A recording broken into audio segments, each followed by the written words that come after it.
All right, I want to talk about how life can continue to go in circles until you get it.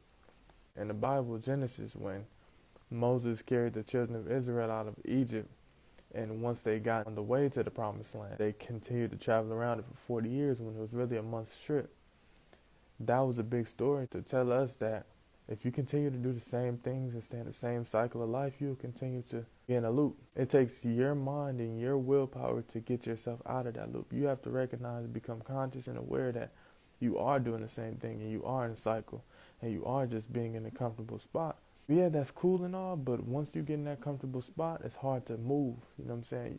Once you're sitting in one spot and that comfortability, you can only stay there or go down. There's no elevating from there. Elevation comes for when you step outside of your comfort zone. So back to the story, he let them go around there because they weren't ready to receive the blessing. You have to be ready to receive what he has for you. For example, if I give you $1 million and you a teenager, you just gonna go spend it up. You're not ready for that. It's a time and a place to where you can receive a blessing. He's aware of that. God understands all things, and he knows if he gives you the blessing too soon, you won't do right with it. So first you have to be aware and conscious to, stop, cut it out, and do the things you got to do.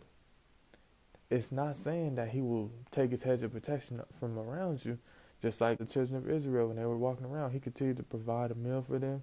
They complained about eating the same thing. He caused for them to get quail, fish, and all type of things like that.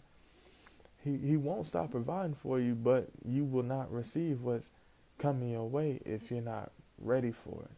So this is just a message to tell you to elevate, step outside your comfort zone.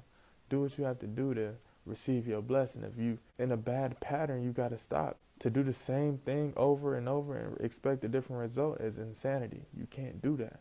Diamonds are made through immense pressure. They're not comfortable in that process, but it's something that's necessary for it to become what it's supposed to be.